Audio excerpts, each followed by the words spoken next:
Hi, and welcome to Talk of the Town. I'm your host, Nicole Hart. Today we're at the Grooms Tavern in Clifton Park. We're going to learn a little bit of history, and later we'll be at the Philly Pretzel Factory.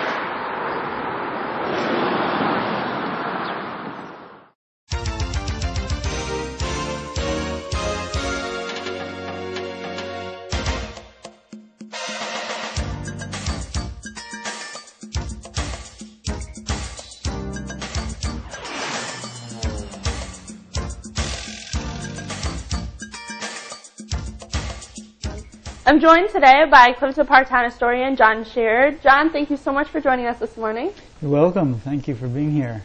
So we're in the beautiful Grooms Tavern. Can you tell us a little bit about it? Grooms Tavern is a pretty historic site for Clifton Park because it was right here in this building that our town was formed back in 1828.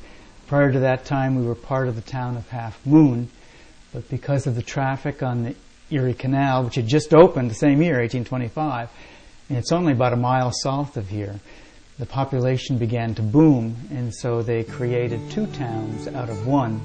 And since this was practically a brand new tavern at the time, it was built about 1825 by James Groom, they decided to have the first town board meeting here. Taverns served not only travelers, so it's not only people traveling on the canal and on this road. Grooms Road goes right by here. It goes from Waterford to Schenectady. But it was also a place for the community to meet, and all these taverns had a public room, usually on the second floor, where they had dances and social gatherings. And even during the day, a tavern was a place for people to get together and share news. So in this building there is a second floor to it, so can you tell us about the different rooms that are in the building? Yes, the building, when it was built, was a tavern, and it operated as a tavern until the 1870s, and business began to slow up, so they created a store. They made it into a store, a general store. They sold everything here, and the interior of this particular room is just the way it looked about 1870. The tap room was turned into a store. We have the original country store counters. And then there's a ladies' parlor. The ladies wouldn't be welcome into the tap room when it was a tavern, so there's a special room for them, and it was furnished as a parlor. And it's kind of interesting because there's an archway there that actually goes back to the period of the original building, 1825. It's a federal archway. It's one of the earliest features here.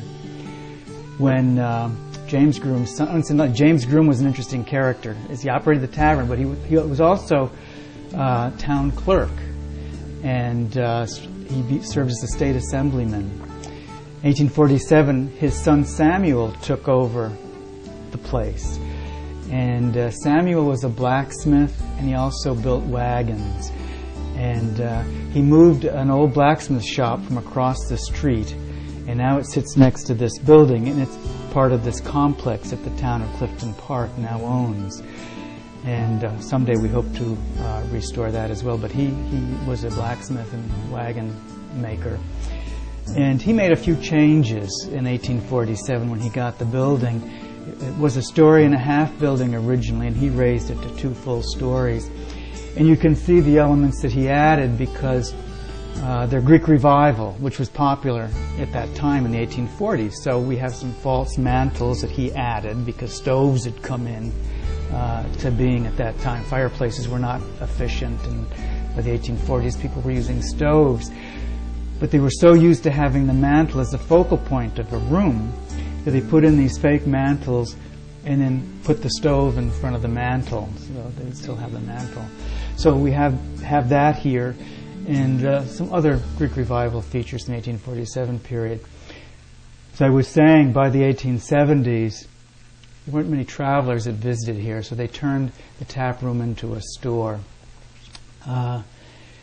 When the town acquired the building, I think it was in 1999, we uncovered a wall in the back area, which is the kitchen, and we discovered the original tavern fireplace, which is, again, one of the early features. And that kitchen also has some wonderful wooden cupboards from the early 1900s, 1890s, early 1900s. And we decided to keep those. The town decided, rather than to try and take the tavern back to the period when it was a tavern, take it back to when it was built, we'd keep all of the original features that were added through the generations and interpret the site as one that was used over a period of time. At any rate, then you go upstairs, and that public meeting room is still very much the same as it was in 1828 when the first town board meeting was held there. It covers the entire front of the tavern. And it's quite an interesting room. In those days, town board met once a year, and there was no town hall, so they met at taverns. Quite often they met here at the Groom's Tavern, but there were other taverns in towns, and they sometimes took turns meeting at some of the other places as well throughout town. And again, I can't stress the importance of the tavern to the community, because it was the public gathering place. This building is absolutely incredible. Do you have a favorite room in the building?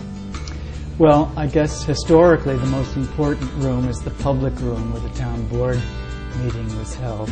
But I also like the store area, because it's so original to the 1870s when it was built. And it was owned by the Groom's family for 3 generations, and it was Samuel Groom's son, James, who operated the store.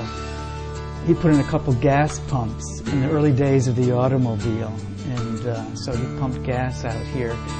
He sold it to a man by the name of Ed Klingbeil in 1922, and Ed operated as a store until 1971. Incidentally, this area also served as the post office, so people came here to get the post office, to get their mail. And like, we're sitting here next to this pot-bellied stove. This is where the men gathered.